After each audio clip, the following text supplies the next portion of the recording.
প্রথম কথা হচ্ছে আমি বাংলাদেশ ফুটবল ফেডারেশনে আসলাম এই অন্তর্বর্তীকালীন সরকার দায়িত্বে আসার পর থেকে আমাদের সাবেক ক্রীড়া ও যুবমন্ত্রী আসিফ মাহমুদ এবং আমাদের বাফুফের প্রেসিডেন্ট তাবিত আওয়াল বাফুফের নেতৃত্বে বাংলাদেশি ফুটবলে অনেক চমকপ্রদ সাফল্য অর্জিত হয়েছে।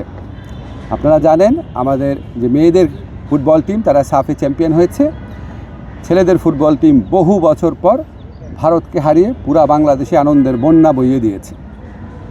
ওনারা বয়সভিত্তিক অনেক টুর্নামেন্টের আয়োজন করেছেন, ইনফ্রাস্ট্রাকচার ডেভেলপমেন্ট করেছেন, ট্যালেন্ট হান্টের মতো প্রোগ্রাম করেছেন।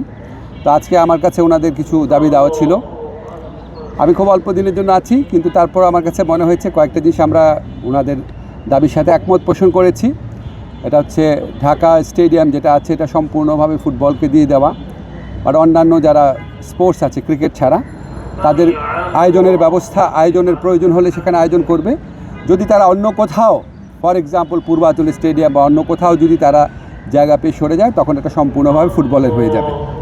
এছাড়া সিলেট এবং চিটাগাং এটা আপনার ডেডিকেটেড ওয়েতে ফুটবলকে দিয়ে দেওয়ার সিদ্ধান্ত নিয়েছে আমরা। তবে শর্ত আছে ক্রিকেট ছাড়া অন্যান্য খেলার যদি টুর্নামেন্টের আয়োজনের প্রয়োজন পড়ে ওনারা সেখানে আয়োজন করতে দিবেন।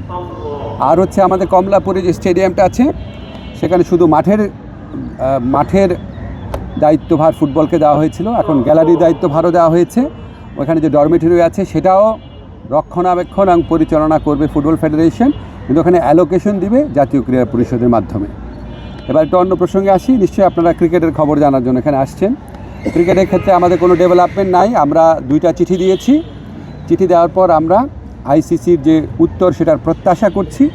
এর মধ্যে একটা জিনিস ঘটেছে আপনাদের আমার জানানো প্রয়োজন, সেটা হচ্ছে আইসিসির যে সিকিউরিটি টিম আছে, সিকিউরিটি দায়িত্বে যারা আছে তারা একটা চিঠি দিয়েছে। সেই চিঠিতে বলা হয়েছে 3টা জিনিস হলে বাংলাদেশ টিমের নিরাপত্তা আশঙ্কা বাড়বে। একটা হচ্ছে বাংলাদেশ টিমে যদি মুস্তাফিজ অন্তর্ভুক্ত হয়, 2 হচ্ছে বাংলাদেশ যে দলের যে সমর্থকরা আছে ওনারা যদি বাংলাদেশের জাতীয় যে জার্সি আছে আমাদের ন্যাশনাল জার্সি আছে এটা পরে যদি ঘোরাফেরা করে। আর 3rd হচ্ছে ইলেকশন যত এগিয়ে আসবে তত নাকি বাংলাদেশ দলের নিরাপত্তা আশঙ্কা বৃদ্ধি পাবে। তো আইসিসি সিকিউরিটি টিমের এই বক্তব্য সন্দেহাতীতভাবে প্রমাণ করেছে যে ভারতে বাংলাদেশ ক্রিকেট টিমের T20 বিশ্বকাপ খেলার কোনো রকম পরিস্থিতি নাই।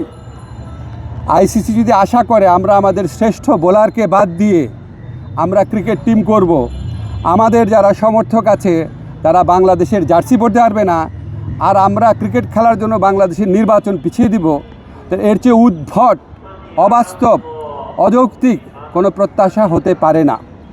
আমরা মনে করি ভারতে যে উগ্র সাম্প্রদায়িক পরিস্থিতি বিরাজ করছে এবং বাংলাদেশ বিদ্বেষী যে পরিবেশ বিরাজ করছে, বিশেষ করে গত 16 মাস ধরে বাংলাদেশ বিদ্বেষী যে অব্যাহত ক্যাম্পেইন চলেছে, এটার প্রেক্ষিতে বাংলাদেশের পক্ষে ভারতে ক্রিকেট খেলা অসম্ভব ব্যাপারে পরিণত হয়েছে। মুস্তাফিজের পর্ব এবং এরপরে আপনাদের যে চিঠির কথা বললাম সেটার মাধ্যমে এটা সন্দেহাতীতভাবে প্রমাণিত হয়েছে। আমরা মনে করি ক্রিকেট খেলার উপর কারো কোনো মনোপলি থাকা উচিত না। বাজার ব্যবস্থাপনার ভিত্তিতে একটা খেলার সম্পূর্ণ বা একটা টুর্নামেন্টের ভাগ্য নির্ধারিত হতে পারে না। আইসিসি যদি সত্যি গ্লোবাল অর্গানাইজেশন হয়ে থাকে আর আইসিসি যদি ভারতের কথায় উঠে আর না বসে, তাহলে অবশ্যই আমাদের T20 বিশ্বকাপে খেলার সুযোগ শ্রীলঙ্কাতে দেওয়া উচিত। এই প্রশ্নে আমরা কোনো রকম নতি স্বীকার করব না। ধন্যবাদ।